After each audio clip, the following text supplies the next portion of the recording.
Good morning and welcome to गना शॉट। गना शॉट में आप सबका स्वागत है। Today we going to discuss about पाकिस्तान's new normal. Just think of it. Our prime minister set out a new normal after Op Sindoor, and we all talk of the new normal with which we're going to deal with Pakistan.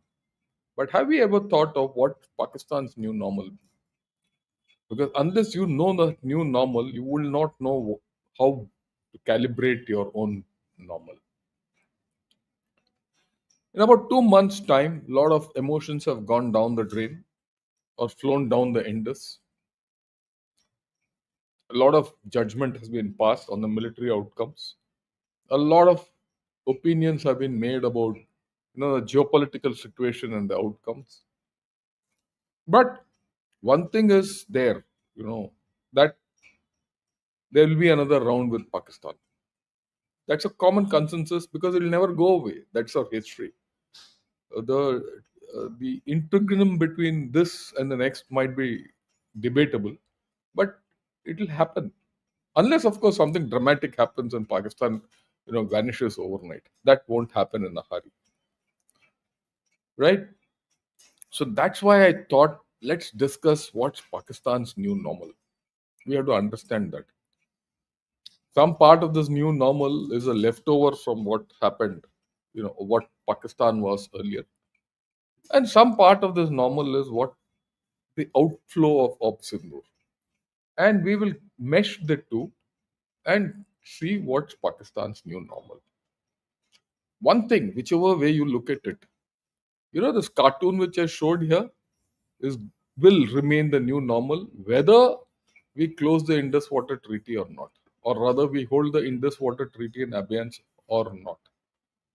Water or lack of water is Pakistan's new normal. Why am I telling you this? Because this is the fundamental normal of Pakistan. The rest is all transitory. If Pakistan tomorrow breaks, it will be somewhere because of lack of water and the repercussions of thereof. That is why it is important for us to understand this phenomenon and put this at the top of the list, right? But this is something which I've prevented. I'm going to get back to this at the end. We'll talk of it this at the end. So we'll first get to a few fundamentals. What is India's new normal now? That's what our Prime Minister enunciated.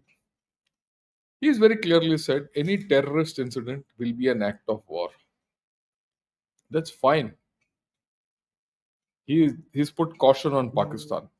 And in case a terrorist incident happens, India will not wait for proof and things like that. India will take its own decision and prosecute Pakistan accordingly. A response is assured. That's the last point in this.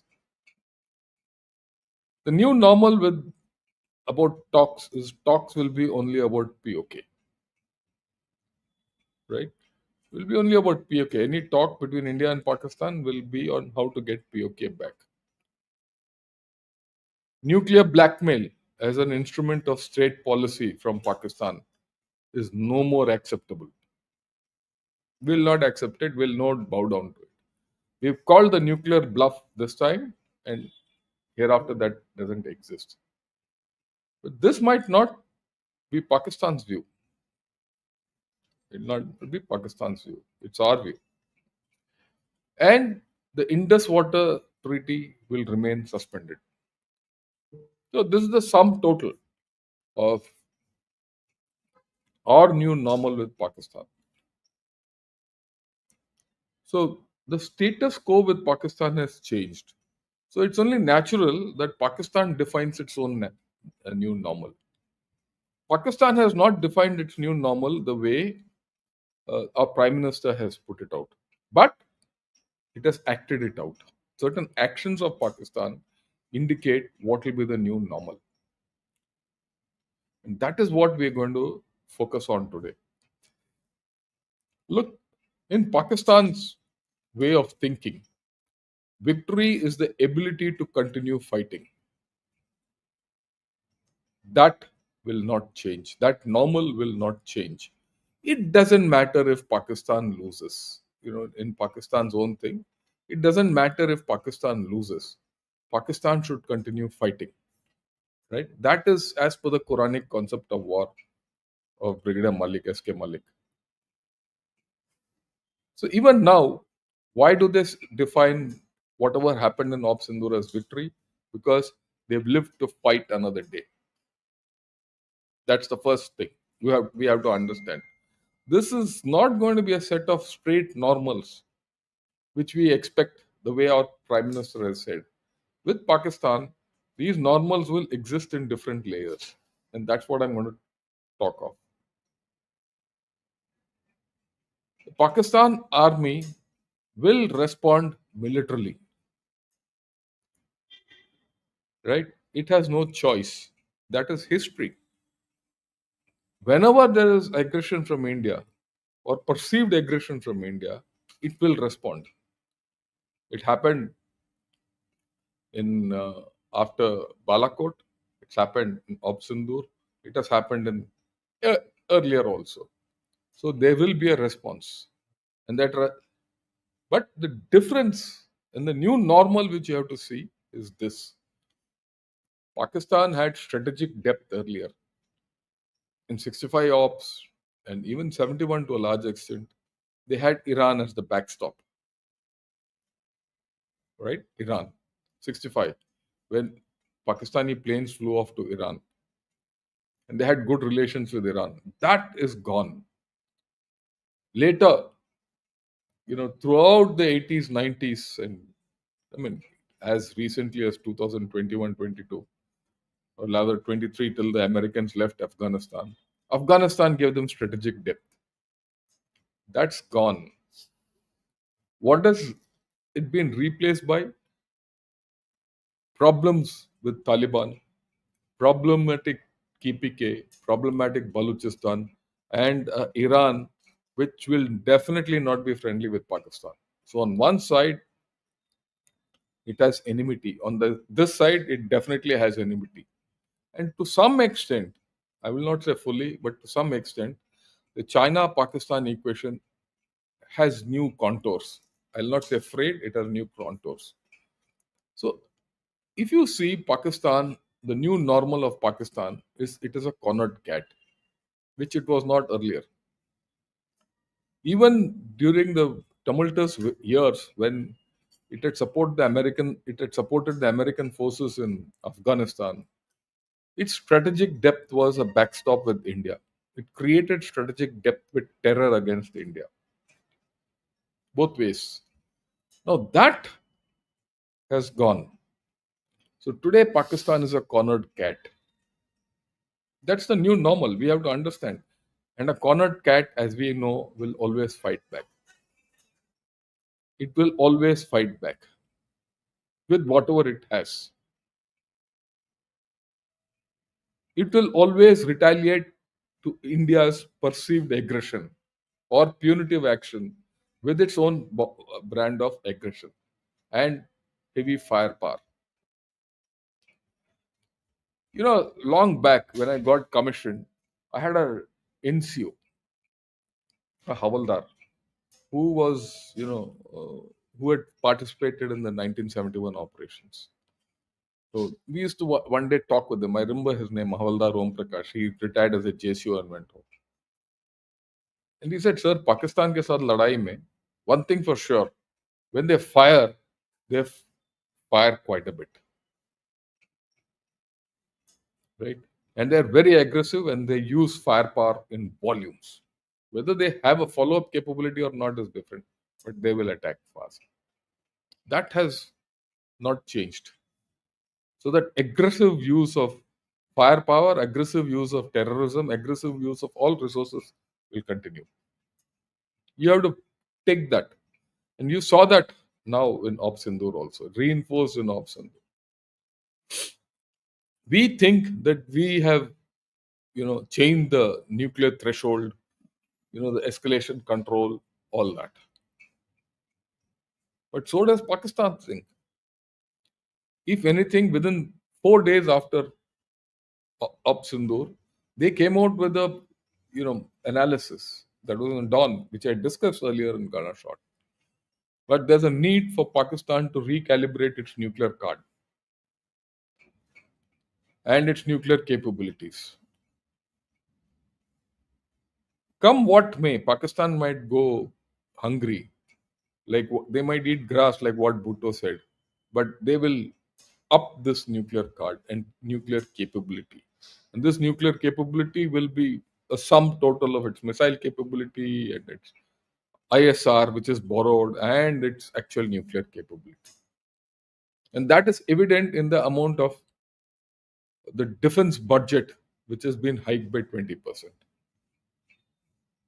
And on that, there is uniform, you know, okay from across all spectrums. It's a bipartisan support of the civilian to the army.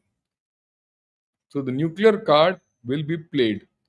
But what we have to see is how it will be played. At this point of time, neither do they know it, nor do we know it. Will they bring in a level of sophistication in the way they play it? We don't know. And of course, there are a lot of rumors that the nuclear, arsenal of Pakistan is under U.S. control. All that we still don't know. These are rumors. These are estimates. These are, I would say, people's imagination. But if you know the Pakistani generals, they would always have an escape clause to use it against India. The nuclear card will be played, and the new normal of this is not yet established as how it will be played. And that is important for us to understand. Because in the recent past, they have not made any pronouncements of how they'll play this. The next thing which we need to understand, any form of non contact warfare will not result in outright defeat of Pakistan. It happened. We've done it the past 3 or 4 events with Pakistan have proven that. Even a comprehensive defeat of Pakistan in Kargil, right, didn't result in an outright defeat of Pakistan. And Kargil was quite a big affair. A lot of contact battles, more contact than non-contact. Right. The last major change in Pakistan, uh, politically, geopolitically, structurally, whatever you call it, happened in 71. It was an outright defeat, and you changed the shape and size of Pakistan. After that, every event which you had with Pakistan has influenced Pakistan, but it has not changed Pakistan. It's not outright defeat. So Pakistan has not morphed, it's still intact. And any non contact warfare with Pakistan hereafter, Pakistan in that limited window will retaliate. We've said that. And even if you hit them, like you hit them now, 13 airfields, 11 airfields, terror strikes, 80 degraded, all that. Okay. It enables Pakistan to live and fight another day. Get back to the first normal. Victory is the ability to continue fighting. This normal of Pakistan gets evergreen now. It's got evergreen now. These are things which we need to understand. And the next thing is probably the biggest normal which we have very rarely understood in India. A military defeat of Pakistan of any form is political victory of Pakistan. I keep saying this. For some reason, we have not calibrated the military defeat of Pakistan with the political defeat of Pakistan. Or rather, we have not conflated. Right? If you conflate, you should ensure that your military defeat turns into the political defeat of the army, not the Pakistan nation. Pakistan nation is used to losing. But has that happened?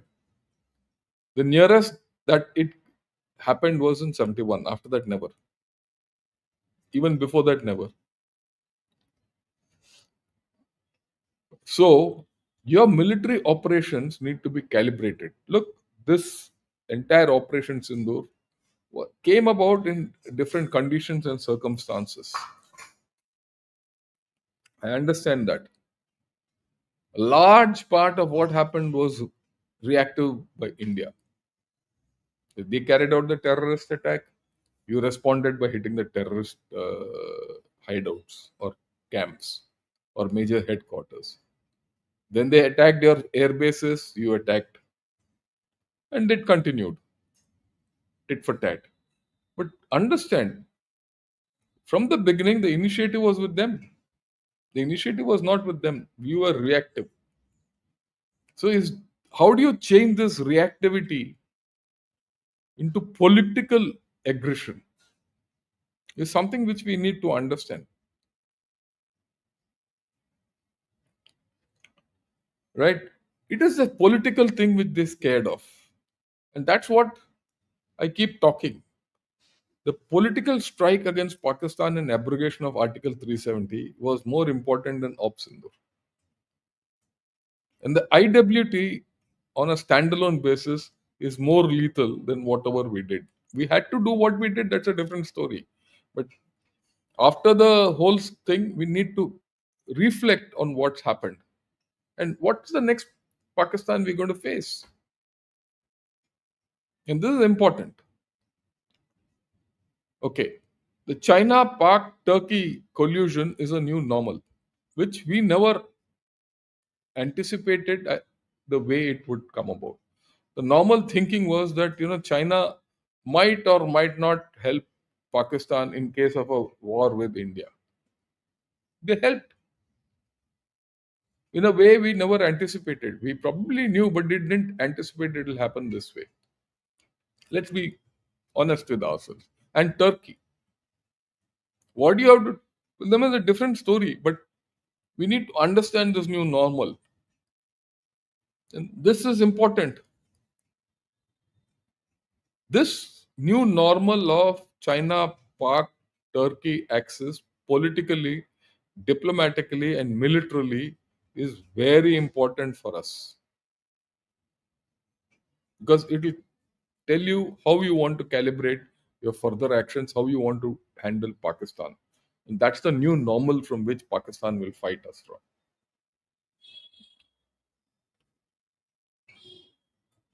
The next point, the China, Pakistan, sorry, US and Chinese presence in Pakistan guarantees safety to Pakistan.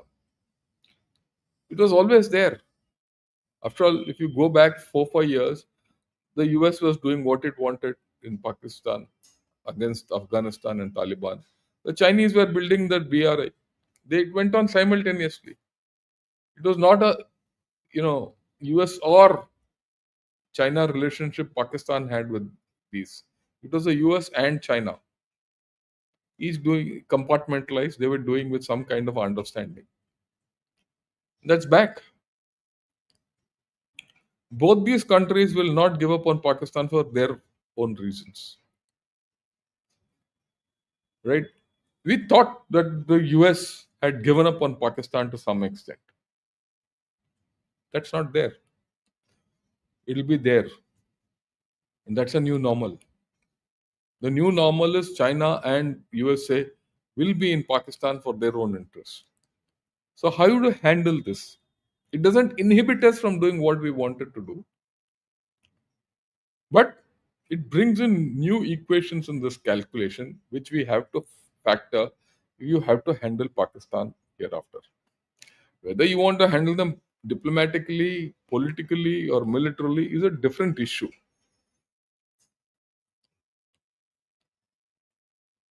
But at the same time, the new normal of this China and USA tells us also that Pakistan is to a large extent caught between USA and China.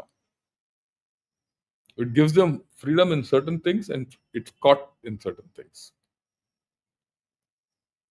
Right? It makes Pakistan even more vulnerable. This is something which we need to think in detail to understand how to prosecute China. Sorry, how to prosecute Pakistan. And the new normal is that if you can somehow ensure Pakistan's defeat, even militarily, it's a military defeat of China. And that is why you see a lot of commentary in China which says, look, this is important because it was Pakistan's victory and hence China's victory against India. That's a different narrative.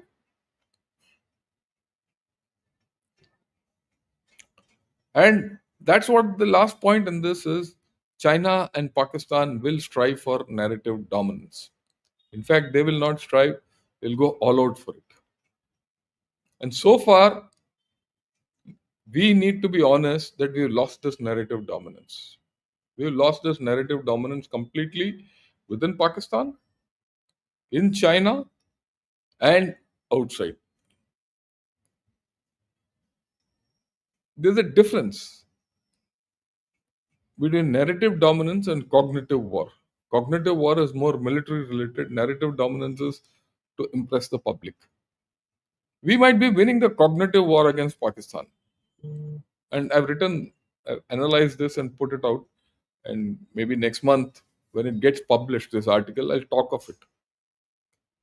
But the narrative war is something we have to think. Anything you do with Pakistan tomorrow, your narrative has to be strong. This time, our narrative was definitely not strong. There is a whole lot of things that we have to do to ensure that this narrative becomes strong. You control the narrative. And for that, this building of narrative and shaping of narrative and world opinion has to be 24 by 7 from now. If you don't do it, you're out. Because we are facing a very formidable system of narrative,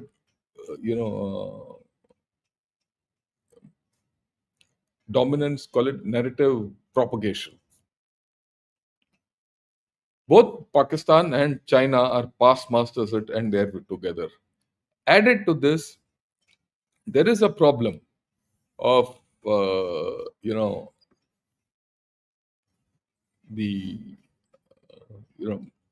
Western media also joining this narrative dominance.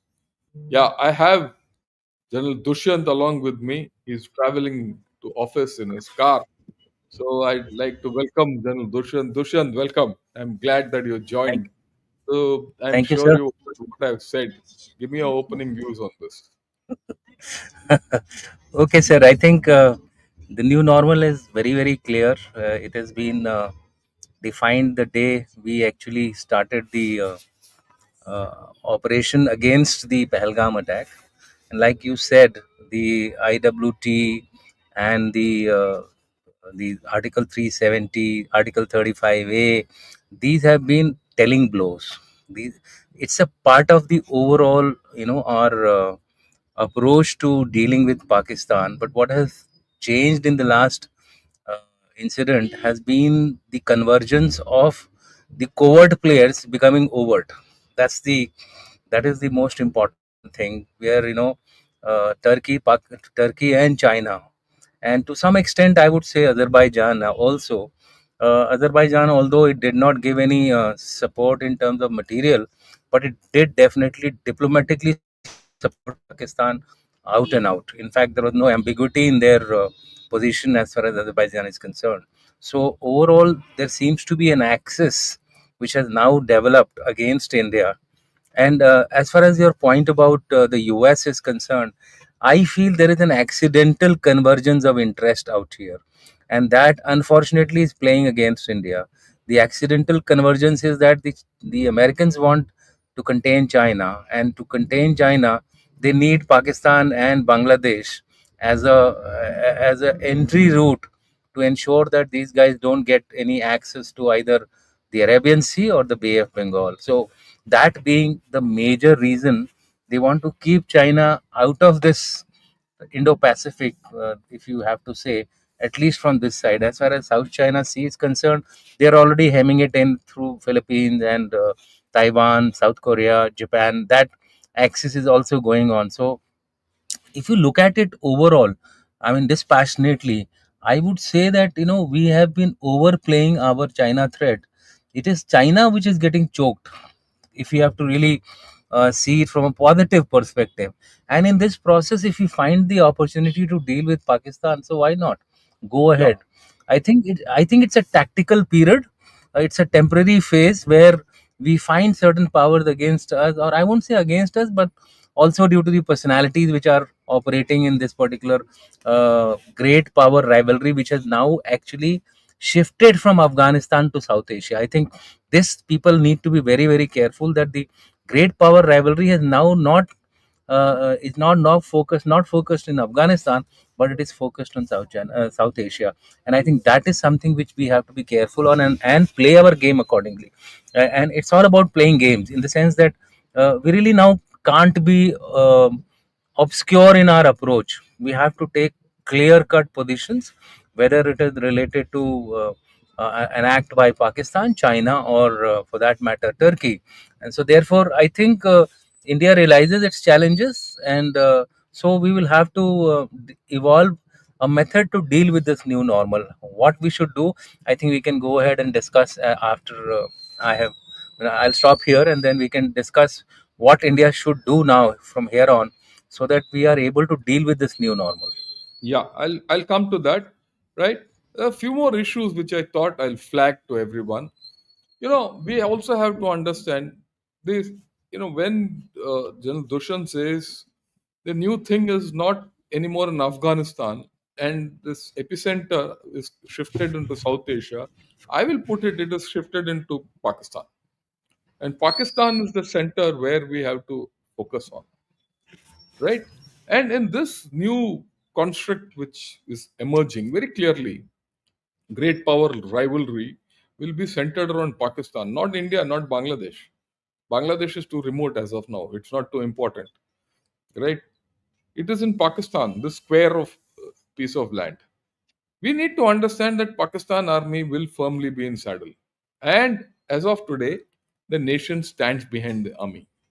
So any action by us which precipitates this is detrimental to us. That is something, that's the challenge we have to see. Right. At this point of time, Pakistan is vulnerable. It doesn't have a AD, its missile systems have been hit, its runways are not yet put on, back on track. It's very vulnerable militarily. It's a different thing that we don't want to go in at this point of time and preempt other things. But given time, and I'm very sure from what you've seen in the past 2 months, there's a lot of barking from Pakistan, but there's very little bite left. They know it, and they are vulnerable, and they are to a certain extent paranoid about it. There's a lot of paranoia in Pakistan about this. Hence, they will rearm themselves, and they will be ready for the next round of non-contact battle after 3 to 5 years, because they believe that the period of contact battle is virtually over. And if it is, you know, and a contact battle between two nuclear nations, the scope is very less. That's their belief. And Pakistan will always respond by invoking Kashmir. They will hyphenate Kashmir with any eventuality with India. On that, we should not have any doubt. And Pakistan will follow alternative routes of terror. They will not go directly into Kashmir. That this terror angle they will never let go. The hybrid angle they will never let go, because the hybrid is the weapon of the weak as per the way they think, and they can get through to us through Bangladesh, through religious organizations and more. So I think this is something we need to be cognizant of, and I have no doubt about it. So I'd like Dushyant, please give your views on these aspects if you don't mind. Sure, sir. I think, like you rightly said, that Pakistan has never repeated its act. If you look at it from Mumbai bombing to Akshardham, Parliament, JNK Assembly, then going on to Raghunath Temple, Kaluchak, Pathankot Air Base, so you will find there is a Pulwama. There is a evolution of its attack, to ensure that we are surprised. So that is its primary aim. One thing also we need to guard against is that the human intelligence of Pakistan in India is better because of obvious reasons which you and me are aware of. So therefore, they are able to keep track of our activities in various areas. So my sense is that things which will be attempted by Pakistan, it will give some respite. It will not immediately undertake an action where we are already in a hyper sensitivity level, but it will do something which is not attributable to it, and he has enough deniability to ensure that the act of war provision is not applied by us. So it will be what I, in my opinion, feel, the actors like Zakir Naik, actors like revival of Indian Mujahideen type of a group, starting from the southern India, especially from southern India. There are pockets in southern India which are susceptible to this kind of, and they have gone right up to ISISK and all. So they can be easily motivated, whether it is state A, B, C. I don't want to name them, but these groups do exist. These pockets of, I would say, pockets of support to the cause of Pakistan do exist in these areas, and they will be exploited in a manner that there is no direct finger pointing. They're also likely to be more careful. Like this time, what happened was the TRF. Initially, it claimed, and then they had to They do did some before, firefighting. yeah. Yeah, they had to do some firefighting to ensure that this kind of a claim doesn't go through. So it'll be unclaimed attack. These are the characteristics which are going to be there. It may not be an attack. Again, it may not be an attack. It may be fueling some internal unrest which happens in our country through their sources, through their narrative war. So there'll be all different kinds of acts which might take place. Another area which I feel, in my opinion, the Chinese are very good in cyber, right? So there is a very much a possibility of disruption of a transportation network. Now this we have to be very, very careful. Disruption of a transportation network leads to huge amount of casualties. It derails your reputation of the government, and it also affects economically if people start finding out that things are not secure in India. So we have to watch out for targets like BSC being targeted. The targets like are symbols of economic power being targeted. So there is a whole lot of possibility which is available to them to do something using our local resources. In my view, it is going to be the internal resources which will be this time mobilized to ensure that the fingers don't point straight at India Pakistan. and Pakistan. Sorry, and also let's not forget, Nepal has been a huge conduit as far as pumping in of resources is concerned, pumping in of terrorists is concerned. So the Nepal border today is porous. It has no kind of I would say close checks are not there in that along that border. So movement is free, and there are obvious reasons why we keep the border porous, because of the similarity of population on either side. They have relations, etc. The Tri belt is almost a Hindu belt. I mean, basically people from Yeah, India having gone there and doing business. So these are the areas, these are the methods in which I feel they are going to, and they're not going to do the obvious. They're not going to do the obvious. And for example, I'll give you, uh, there were aircrafts which were interfered into through cyber, not by Pakistan, but by people who have that capability. So I think, in my view, we need to be now careful. A hijack is a very much option being claimed by some other group. What stops them? There are so many disgruntled elements in America, in Canada, in Australia. We know that. I mean, I'm not naming any particular group, but there are people like Pannoon, etc., who can be easily motivated to do something. If they've done a Kanishka bombing in 1992, what stops them from doing something like this now? So it's a whole lot of possibilities which are available now for Pakistan, which it may try to hit back at India, and gleefully also do condolences. So yeah.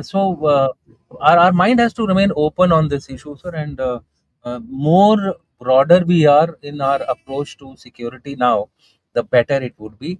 The next thing which we need to focus upon is that, we have laid out a kind of a directive by the Prime Minister Act of War, Trade and Terror, and Blood and Water, etc. How do we implement it? They are going to look at this aspect, and if they find that we are weak in some areas, that they will target. Yeah. For example,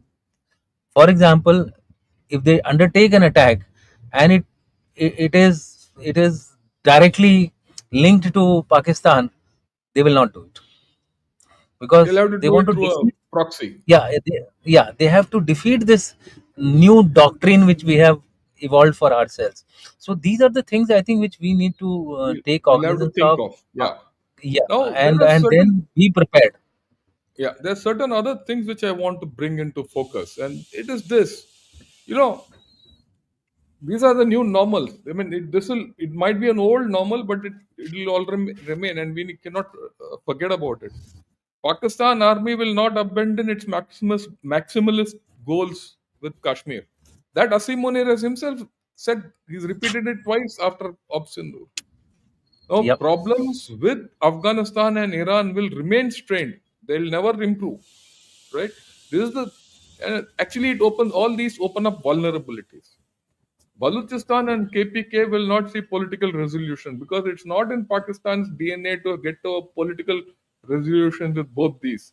And it's neither in Munir's DNA to do so. He's in a Pakistan is in a state where neither they can resolve the issue with Balochistan nor suppress Balochistan, or for that matter, KPK. So this is a major weakness which will emerge. The economy will deteriorate in the long run, right? And as per what I read today morning, in a opinion, in Pakistan, there is a silent, deep human capital crisis. Very important, silent, deep human capital crisis. This is something we need to realize because all these are fissures and fault lines in Pakistan. Before we think how he can do anything to us, like after all, he's a cornered cat, he will do something. Is there something else you can do to give that cat a tighter corner? Their resource deficiency will increase, water deficiency will increase. These are not going to change. These macro issues are not going to change. We need to be firm and patient. You need to adopt the political route. You need to use hybrid methods.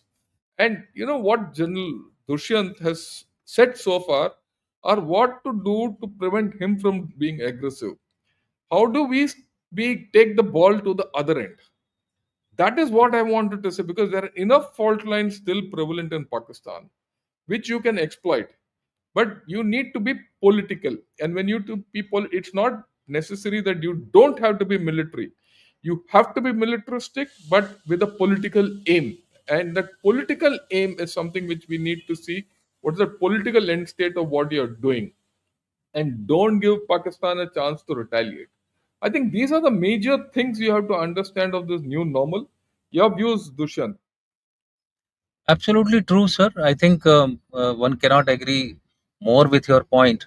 The issue out here is that we need to keep, like that country is trying to keep us on the boil, on the toes. I think nothing stops us from keeping Pakistan on the boil and on toes. And there are enough leverages which India enjoys. You flashed few countries just before this particular slide, and those countries are very much in the game. If they can take Turkey, Azerbaijan, and others on the game, or China in the game, we can also have a number of people taking this particular game. And the second most important thing which I feel is that we should not just give up on institutions which can keep this particular country on the boil. For example, the FATF, we have to keep pressing. It's okay. They are in the UN Security Council. They are there only for 2 years. I mean, out of that, about 7 8 months have already gone by. So therefore, we need not abandon those efforts which we are undertaking. They should continue to be undertaken. They have a value. They have a value of irritating this guy. and they also have to respond there. So let them respond. It doesn't make a difference to us if we send some envoys of ours and fight our case there. So those institutions like FATF, I am of the view that if we can succeed in the FATF, let me tell you, its economy will suffer a hit. Its economy will suffer a greater hit. You already have spoken about resource crunches in terms of water, in terms of floods, in terms of famine, everything it has been facing. $36 billion, which was supposed to be the money required for its recovery from the floods, etc., is not come. It's not there. So therefore, through Pakistan or through Afghanistan, there is enough scope for us also to keep growing Afghanistan, which becomes an eyesore for Pakistan. Certain things which we can do in Afghanistan, which will become symbols of economic development, where the people in Pakistan will start thinking, yeah, what's happening. The JNK is growing at breakneck speed with all the infrastructure, everything coming up. Afghanistan is growing at a fairly good rate. People have started recognizing Afghanistan in some form or the other. They're not really and let me tell you, there are no permanent friends and enemies in geopolitics. In geopolitics, we have to be transactional, seize our opportunities, be careful that that particular move of ours doesn't fire back onto us. Till the time we have this kind of an attitude, that where whatever we are indulging or whatever we are doing, it doesn't harm us. I think there is no harm for us to leverage these opportunities which are coming our way. Pakistan is not a great challenge as far as we are concerned. We can throw Pakistan whenever we want. Yeah, Somehow isolate this China Pakistan nexus. The action which we possibly took yesterday will make China sit up or wake up and yeah, do some thinking on that.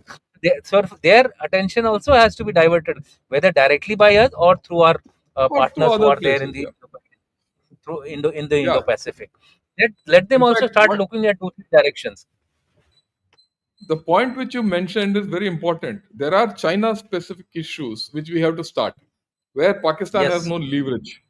And there are absolutely. Pakistan specific issues where China doesn't have leverage. And this is something which we need to start, right? Oh, we've lost him. So that's okay. He'll come back after some time. Okay, when he comes back, we'll talk about him. So this is something which we need to start thinking. We have to rethink. Yeah, we have to start rethinking the way we are going to deal with Pakistan. The old normal of rethinking and what our prime minister said is only the basic edifice. It doesn't mean that every time, next time, we're going to go in for a military confrontation with Pakistan. That's the most foolish thing. Absolutely. Absolutely. We need to do things in a manner where Pakistan gets politically squeezed, right, and politically separated from China, and that's the challenge which we have to you know confront. A few words from you, and then I'll take questions, Dushyant. Yes, sir. I mean, this point, like, China specific thing, like we discussed yesterday in in P Gurus, and also in your platform, you had taken a session on the Tibet thing. That is something very specific to China, right? So these are things which we need to start exploring now. How we can separate this China narrative, Pakistan narrative, and also Turkey. Like, Turkey can very easily be drawn away into some other conflict. Yeah, yeah. And what we are doing. I mean, the Greece is a counter to Turkey. We have Greece as Greece, a counter to Cyprus, Turkey. Cyprus also, we went recently to. I mean, the prime minister went to Cyprus. Cyprus is a sworn kind of a enemy. country against Turkey. Turkey. Something like a Kashmir type of a situation exists there. So therefore, I think we have enough leverages to exploit, provided we go upon it in a concentrated manner. And once the prime minister has already shown the way, I think rest of the people who are getting nominated to Rajya Sabha, like Ambassador Shringla and all, they will start looking at these things in that manner. Otherwise, why have they gone there? They have gone there basically to promote these kind of narratives based on their experience. He was the foreign secretary also. So I think the government is revving up along with Shankar some more people who can build on these narratives which we are talking about. So I think I'll stop here, sir. Yeah. So we'll take a few questions. Uh, right. At the outset, And, what I'd like to tell. Yeah. just to add, Shringa was the ambassador to Bangladesh also, to Thailand also, plus foreign secretary. So he has that wherewithal for the China factor, which I was trying to say. Yes. Okay. Now, before I, go and take questions, you see on the scroll underneath, uh, I've got complaints from a lot of people that they're not getting, notice of all our events, and despite subscribing and also pressing the bell icon, and hence I've started a WhatsApp channel for Gunner Shot subscribers, and you can follow this by joining this link, and you'll get a intimation every time we are going to start a program, right? And the link for this is will be there in We have done the every video of ours in the description. Okay, I just wanted to tell all of you before I we have take done the similar questions. thing for clause also. Good. We So have done that a similar you are thing with clause also. So whichever way you are, you will get a notification. notification, but if you want to be foolproof on that, subscribe to the or join the link. The link is given as it scrolls, and it's there in the description also. Okay, a few questions I'll take. While the while Pakistan struggles with its new normal, right? It may be it may be time that we take back own territories of Gilgit Baltistan, Shaksgam Tract, and POK. The die is cast and the game is on. Your views? Yeah, I think this is a question we have answered many yeah. It's a times. little premature Why? at this point of time, Yeah, right? yeah. It's a Why little are we in premature a at this. hurry? Correct. Yeah, I mean, why are we in a hurry to take these things by certain amount of setbacks in our overall growth story? We have to see when it is paka hua aam. I always call it. yeah. Do I it when the agree with aam you. अच्छी तरह से पक जाए. It will fall on its own from the trees. In At some point of time, till then, keep the political pressure on. You see, the Absolutely. point which is important, what Akash is making is, we need to start a political narrative about Gilgit Baltistan, Shaksgam Tract, and POK, which I think we are a little suboptimal at this point of time. We need to be a little more loud about it. Okay. Absolutely. Shape the Pakistan is a environment. country they got in a platter. They themselves don't know what to do with their country. I think it's right. You have any view you have? I mean, Pakistan is a country which I feel is not a country. It's the army which owns Pakistan. Its army has a country, and not Pakistan has an army. So, whenever you have such a situation where the army owns a country, that country will always look to be, I would say, very unstable, very unpredictable. It will be working on the whims and fancies of the leaders who are in the Pak army. The Pak army itself will, you will see, start deteriorating, because if you start indulging in politics in army, the people who suffer are your professional army. People who are below you. If the corps commanders are administering their regions, then I don't think they'll be effective enough to administer or to lead their armies into battle. So good for us. Let's wait and watch. Yeah. Uh, Good morning, sir. Some time ago, Imran Khan's PTI gave the Pak army a run for its money. Is it possible that the combination of PTI and Zardari does the same thing? Something like that. Your views. Will that come about? That's my big, $100 million question. You see, Pak army as of now has no challenger, and Op Sindoor somehow has created that image that Pakistan army is the only organ of the Pakistan state which can hold the Pakistan Make it together. together. Plus, plus they also have this. You see, the might is a very important factor. They control the police, they control the rangers, they control the army. So till the time there is an internal rebellion within the Pak army, or within the security forces of Pakistan, this thing is not likely to succeed. There will be some halla gulla tamasha. People will be then suppressed. Who was that wife of Imran? She ran away. So those kind of things will happen. They will target the leaders. They might kill them also. See, if you see the history, for them, brothers in the way of their kingdom are sacrificial goats. So I think they deal very ruthlessly. Chances are very, very limited of these two doing anything. Not possible unless the public moves up. There has to be a people's revolution in Pakistan. Yeah, and that might not happen in a hurry, because for the people, the army is their last resort, like in India Absolutely. also. We have to understand this. Okay, Yeah. if US and China want to preserve Pakistan, what is the only way to get back POK? Wait for natural collapse? See, that's the way I look at it, because in the short term, definitely we should not be too adventurous where we get involved into a protracted war. You see, moment these two countries support, first of all, the chances are very less. But just in case, as an outside hedging strategy, you say what you are saying is correct, then see the outcome. Will the battle be a 2 day, 3 day, 12-day battle? It will go on for a long time. Do we have the stamina to war stamina? I'm talking of, I'm not talking of people's stamina. People will have the stamina, but do we have the war stamina? Do we have the kind of resources?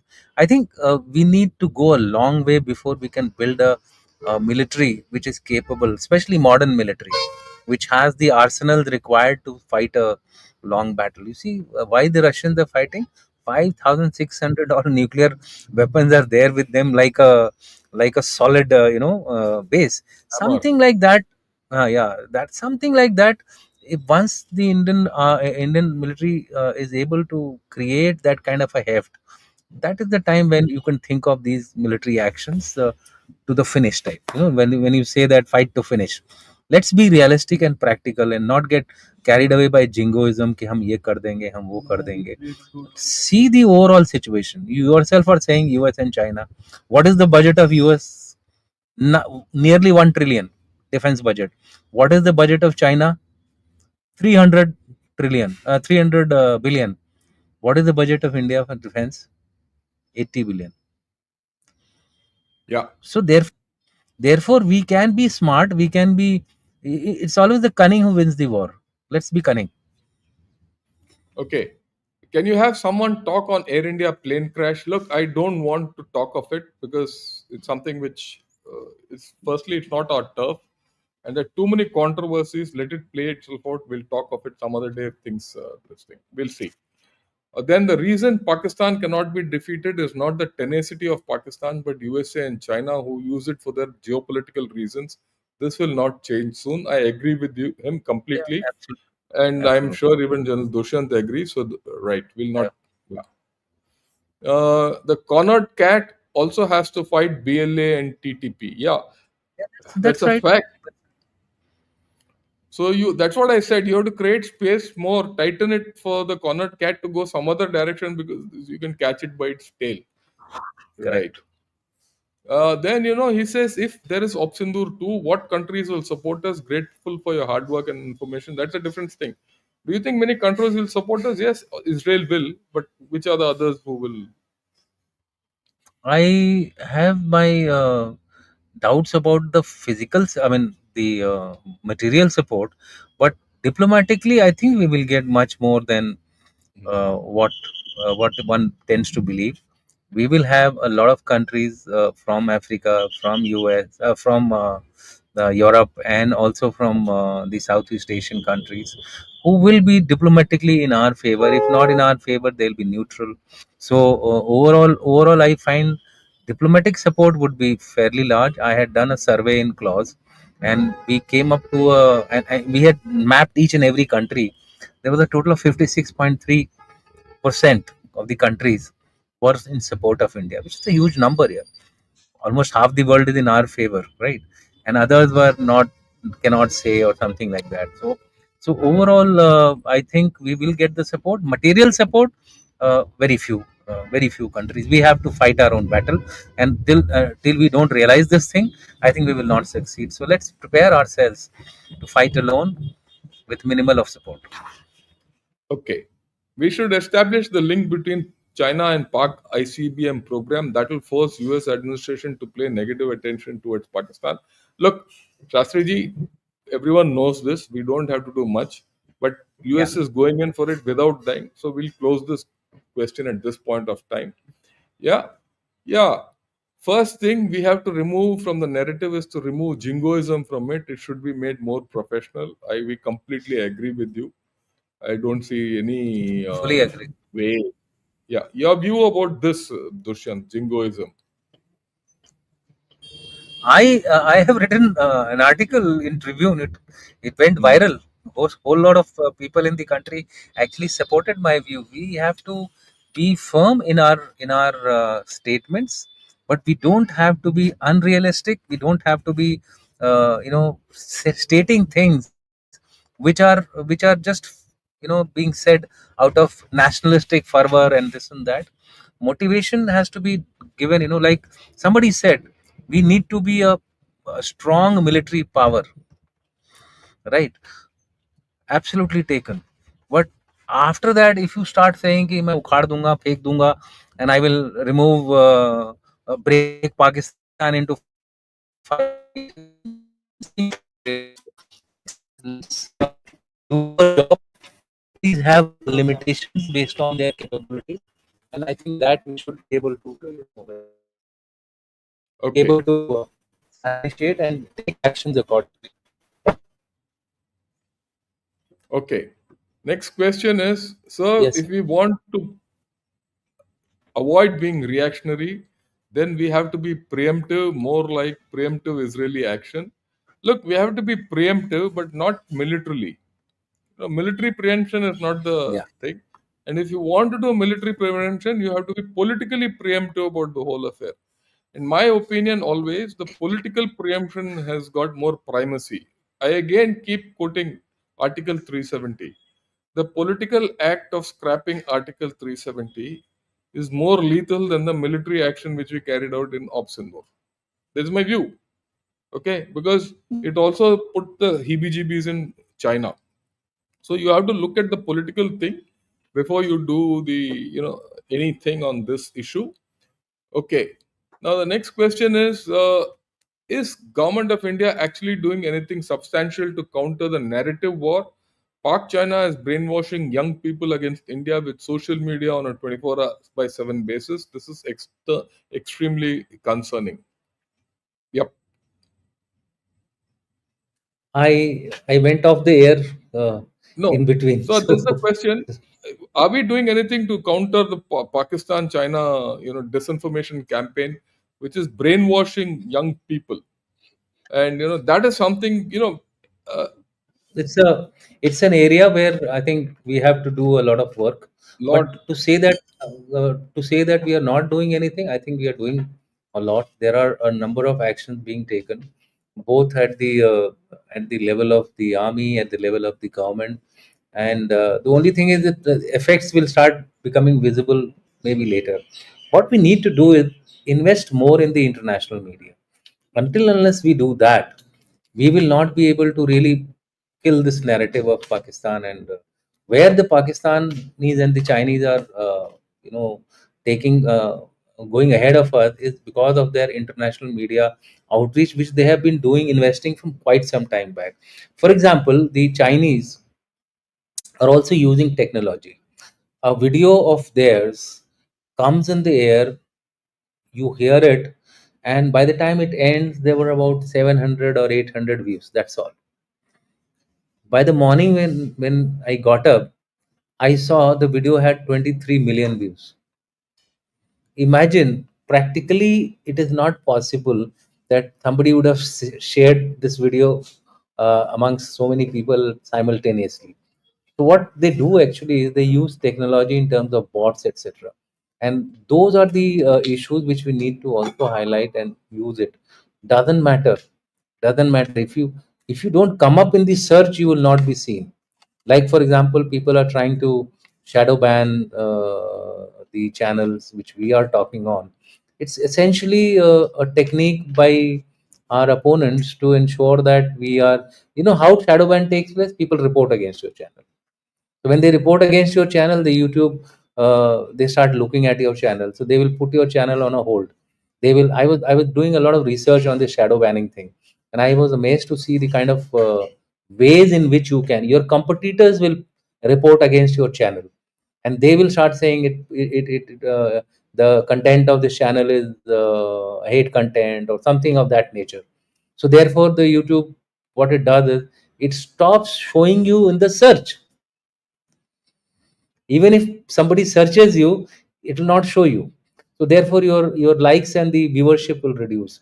This is what is happening to all the channels which are slightly nationalistic in their approach. So therefore I think we need to be careful of these steps and take proactive actions. Ideal would be if you can create a platform which is global. Unfortunately, we don't have that kind of a platform which is global, which has a global outreach. So it's a work in progress. There are people trying to do certain things. I can't share those things on such a platform, but be rest assured, within our constraints we are trying to take some action. Okay. Please talk about regional peace, regional economic development, find possible solutions to existing issues acceptable to both sides. Wars are not solutions. This is by a chap called Mohammad Asghar. I don't know whether it is Indian or Pakistani, right? But I think this is a Pakistani handle or rather thing. And I want your views on this because this, I think, is Look, trying to no, mislead the whole story. look, nobody in this world wants war. That is for sure. But yet, wars have been there since the known history of human civilization. Why do they take place? There are various factors. So therefore war is a reality which you and me can't really wish away. Having said that, the war is only an extension of political means to achieve peace and prosperity. So countries go in for war only when they find all the other resources I would say, exhausted. So what has India done? India has always been through this route. In fact, the first thing which India has been doing is to explore non-military options. We have undertaken military option, I would say, after 1971 for the first time. Even Kargil was not our option. Kargil was a one hand tied behind our backs option. We did not cross the LC. We did not extend the war to the other fronts. We did not even go within the JNK into, say, the areas of the Baramulla, Srinagar, and those areas, Baramulla area or Poonch area. So we have been always very conscious of our responsibility as a responsible nation in the world. So do not think that India is not doing anything like that. Even now, even today, every strike which we did, please open your eyes, whosoever you are. If you are a Pakistani, then listen bloody carefully. If you are an Indian, I would say that India has always been working towards it. First strike when we did, we informed them, look, we don't want to extend the this particular conflict. We have taken revenge against Pahalgam. We have hit only the terror targets. If you try to escalate, we will escalate. How much more cautious and careful can you be? You offered for a peace talk, we agreed to the peace talk. You offered for a ceasefire, we agreed to a ceasefire, but not on your terms. I think the talks, etc., on your terms are gone. That period is gone. You have to agree to the fact that you are a sponsor of terror, and as a sponsor of terror, we have no business with you unless you start mending your ways and start handing over these I would say jokers who are there in your country, who are trying to create problems in this process what you're talking about.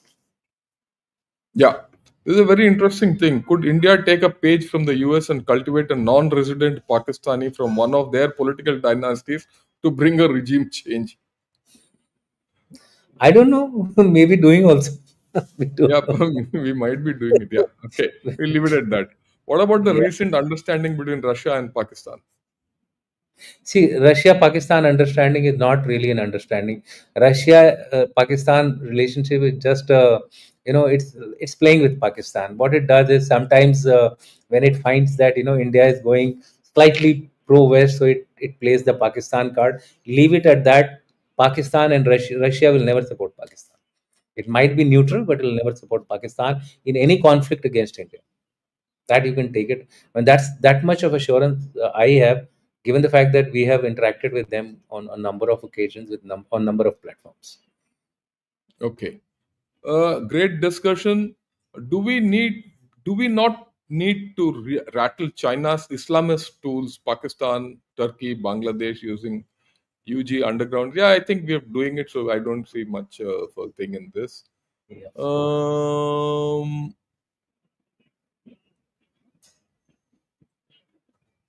right.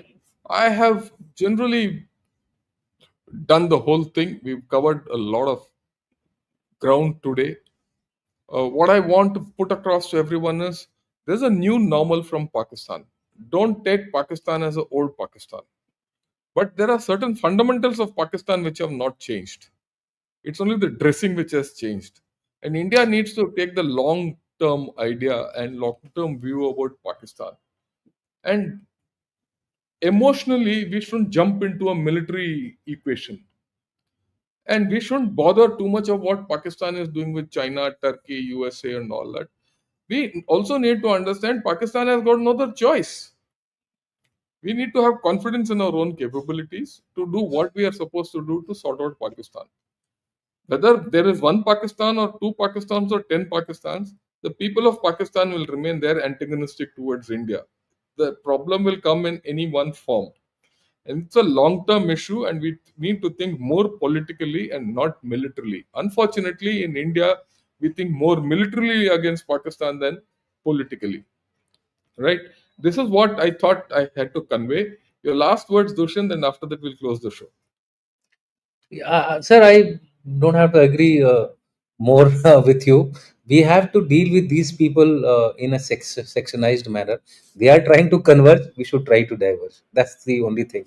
That's the major lesson which has come out of today's discussion. That deal with China and deal with Pakistan in a manner that their convergence is uh, not strengthened. That's it. Yeah. Okay. A request from with you, General Dushyant. After we finish the show, just hang on. We'll discuss a few issues. Now, having Okay. said that, thanks a lot to everyone who's watched this show today, and join us in the evening where we're going to discuss about India-US relations. What is, are they consequential or are we being delusional about it? Yesterday I spoke about the troubled nature of our relations and a few statistics I put. Today we're going to get an analysis and a viewpoint from Brigadier Arun Sehgal, who's been on track two with USA and who's dealt with a lot of issues. So he's going to give his views whether this equation in with USA is going to be consequential to both of us or is it delusional for both. So we're going to have a lot of food for thought. Join us in the evening at 7:30. Till then, thank you and Jai Hind to you also, General Dushyant. Jai Hind, sir.